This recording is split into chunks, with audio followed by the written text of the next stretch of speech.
Fala aí pessoal, tudo bem? Aqui quem está falando é o Elder, e nesse vídeo daremos continuidade ao volume 3 da Light Novel de Overlord, A Valquíria Sangrenta. Eu espero que todos vocês curtam esse vídeo e não se esqueçam de se inscrever no nosso canal, ativar o sininho de notificação e dar aquele super like para ajudar a fortalecer o canal. E vamos para o vídeo.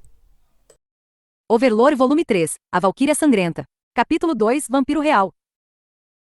A oposição levaria notícias à cidade de que havia um vampiro aqui. Embora Chautiar não soubesse se a oposição tinha visto claramente seu rosto, a visão humana provavelmente não seria capaz de discernir a identidade de Chautiar. Mesmo assim, merda. Chautiar amaldiçoou novamente, e então continuou a pensar. As ordens que a Ainsley dera foram suas presas desta vez são criminosos e outros indesejáveis, cuja ausência não será perdida. Por exemplo, se você encontrar alguém entre os bandidos que podem usar magia ou artes marciais, você deve capturá-los a todo custo, mesmo que você precise drená-los e torná-los escravos.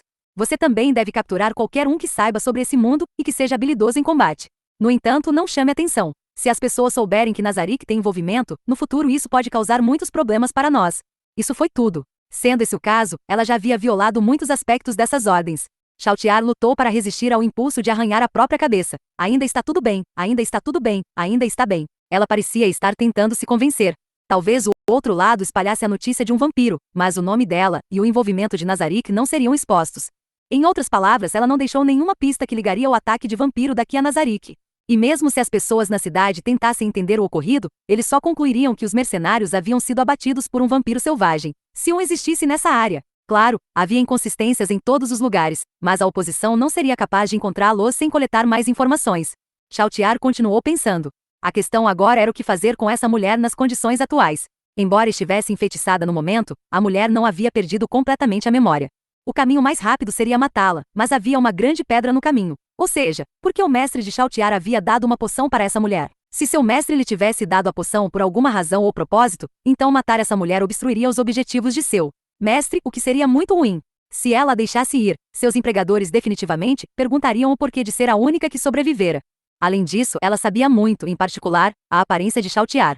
Embora isso não fosse um problema no momento, ninguém poderia dizer como essa situação poderia se desenvolver no futuro. A melhor maneira seria entrar em contato com seu mestre, mas Chautiar não poderia usar Message.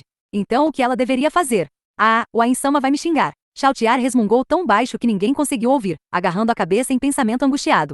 Se ao menos eu não tivesse esse Blind Frenzy. Não, dizer isso seria desrespeitoso para o meu criador, Peroroncino-sama. Se eu pudesse controlar esse Blind Frenzy. Era tarde demais para qualquer arrependimento, e não importava como ela lidasse com essa mulher, parecia que uma bronca seria inevitável. A questão agora era como minimizar o dano que havia sido feito. Pior, ainda era melhor que o estar na pior. Chautiar pensou e pensou, até parecer que fumaça sairia de suas orelhas, antes de chegar a uma conclusão. Em vez de matá-la, deixá-la viver lhe dava mais opções. Ela não seria perdoada por tê-la matado, mas poupá-la deixava espaço para um melhor desenrolar da situação. Isso foi o que Chautiar decidiu. Ou melhor, era assim que ela tentava desesperadamente se iludir. Como se chama? Brita. Entendi, vou me lembrar disso. Chautiar ordenou que a garota chamada Brita ficasse onde estava, e então trouxe duas servas Vampire Brides que estavam afastadas. De todo modo, vamos saquear todos aqui e recuar imediatamente. Ela tinha dúvida se haveria tempo para isso. No entanto, ela ainda teve que arriscar e esperar que a oposição pensasse que todo o massacre tinha sido pela riqueza. Embora tivesse falhado em sua missão, ela ainda tinha que fazer planos para espalhar informações falsas.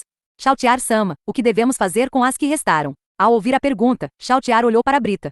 Deixe-a em paz. Perdão, eu estava me referindo às outras mulheres que restaram. Como? A outras mulheres? Sim, Chautiar-sama. Eu procurei no interior para erradicar qualquer peixe que escorregasse de nossa rede, e eu encontrei várias mulheres que parecem ter sido usadas para satisfazer a luxúria dos homens.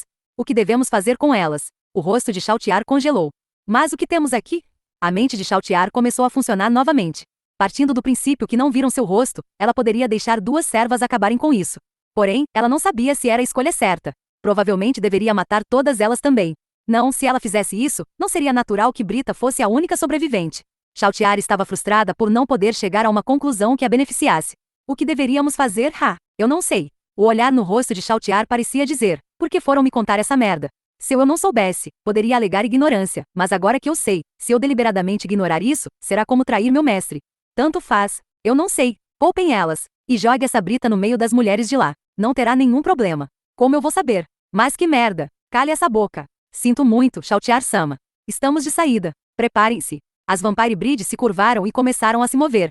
Chautiar agarrou a cabeça e se agachou lentamente. Eu vou ser repreendida com certeza. O que devo fazer? Porém, Chautiar levantou a cabeça, olhando para a parte da floresta onde os Vampire Wolves tinham ido. Eles o encontraram. Chautiar sentiu o desaparecimento de seus monstrinhos.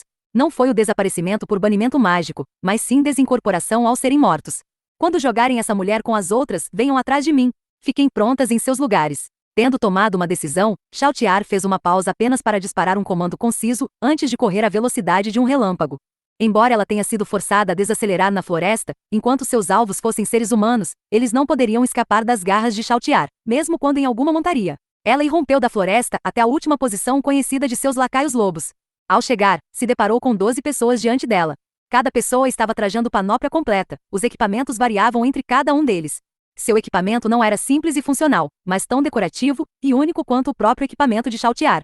Eles pareciam bastante poderosos ao mero relance. Claro, Chautiar não tinha nenhuma habilidade para discernir o poder dos itens mágicos, então ela teve que seguir seus instintos. Ela sentiu que seus itens mágicos poderiam ser Legendary Class ou melhor. Chautiar teve várias dúvidas, ela não tinha ideia de onde essas pessoas vinham. Essas 12 pessoas pareciam completamente diferentes das outras que Chautiar tinha visto neste mundo. Era como ver um bando de leões depois de ver muitos ratos. Chautiar considerou as 12 pessoas, e seu olhar finalmente descansou em um deles, um homem. Aquele homem, ele é forte. Chautiar ficou surpresa, mesmo não tendo níveis em profissões guerreiras. A sua avaliação da força de sua oposição lhe disse que ele não era apenas mais forte do que as Vampire Brides, mas até mais forte que Solution, uma das empregadas de batalha das Pleiades. Chautiar analisou o homem com atenção. O equipamento que ele usava parecia ter sido projetado para a estética masculina, e por isso que o identificou como homem, mas ele parecia bastante andrógeno na aparência. Ela não sabia dizer se era homem ou mulher, pois parecia com ambos, mas ao mesmo tempo não se parecia com nenhum deles. Ele não era muito alto e nutria uma aparência bastante jovem. Talvez ainda estivesse na adolescência, o que só tornava mais difícil dizer. Seu cabelo era preto e comprido, quase chegando ao chão, enquanto seus olhos aguçados tinham pupilas vermelhas que observavam Chautiar com cautela. Ele carregava uma lança de aparência simples que parecia incongruente com o resto de seu equipamento. Use-o! O homem emitiu um comando alto e nítido, como a superfície de um lago congelado, e o pânico irrompeu no resto do grupo.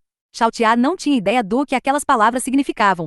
No entanto, ela imaginou que o que quer que estivesse sendo usado seria poderoso, possivelmente suficiente para rivalizar com o item exclusivo Divine Class de Chautiar. Os outros entraram em ação em resposta ao comando, mas Chautiar não lhes deu atenção.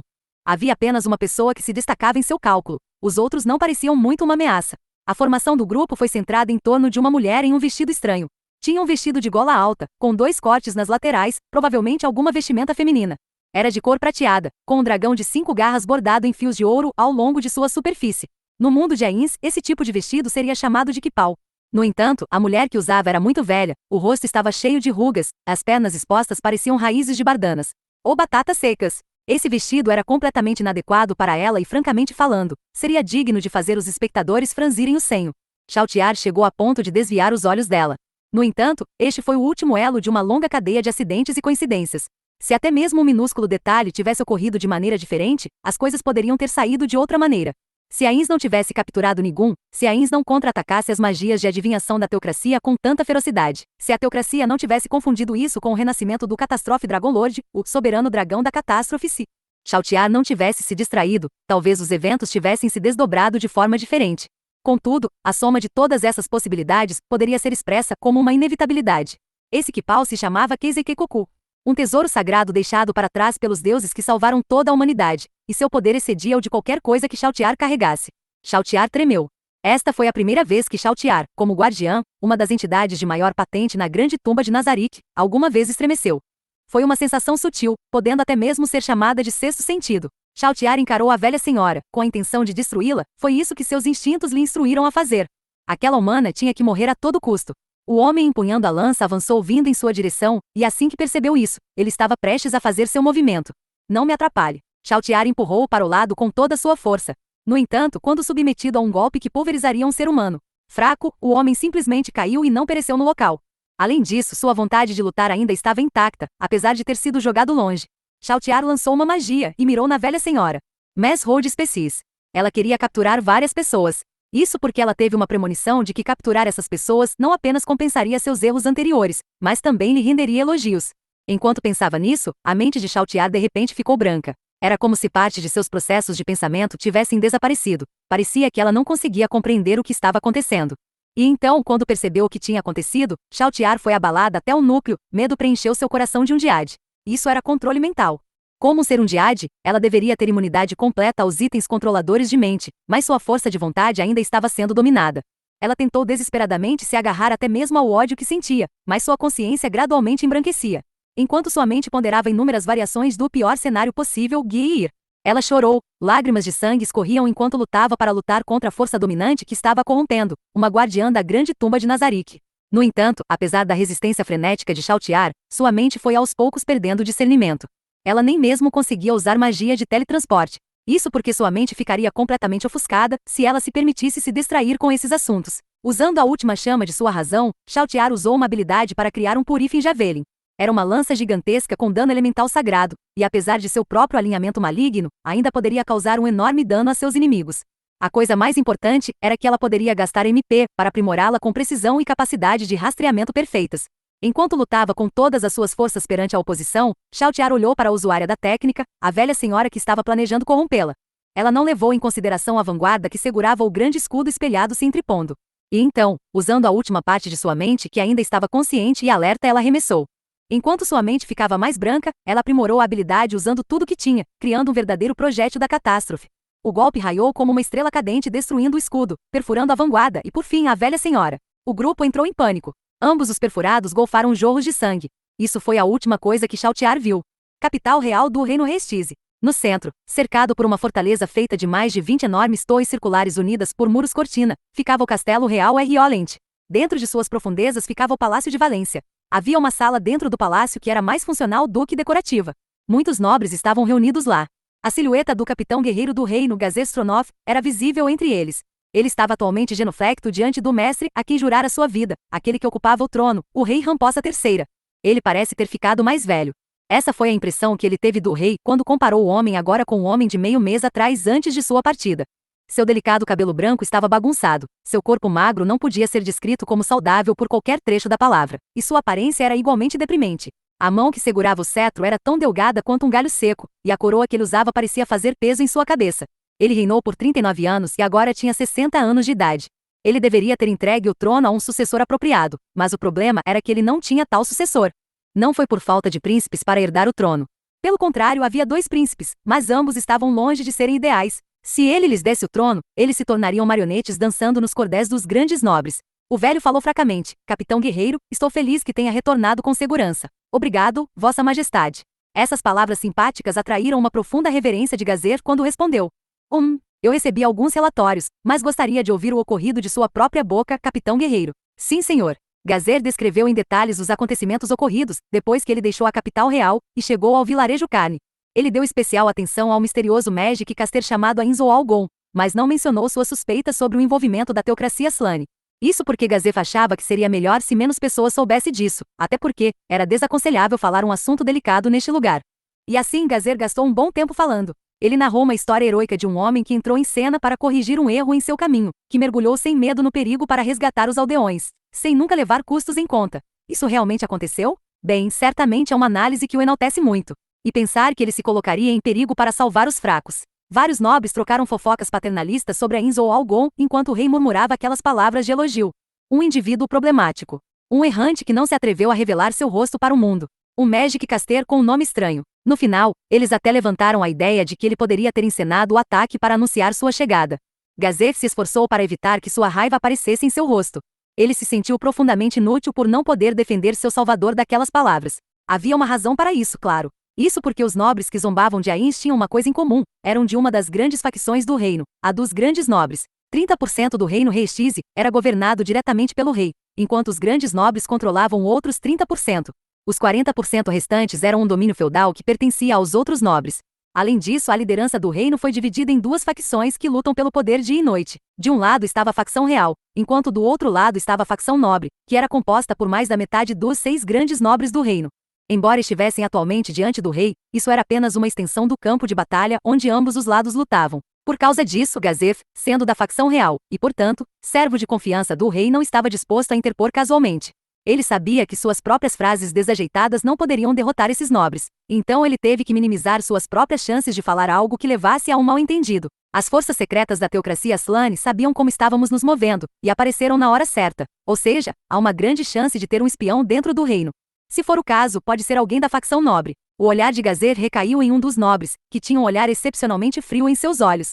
Seu cabelo loiro estava amarrado, seus olhos azuis eram estreitos e aguçados. Sua pele era de um pálido singular para aqueles que evitavam o sol. Ele projetava a imagem de uma cobra venenosa, que foi reforçada por sua constituição esguia. E chegamos ao final desse vídeo. Não se esqueçam de se inscrever no nosso canal e ativar o sininho de notificação, para não perder os próximos vídeos. Até mais, pessoal!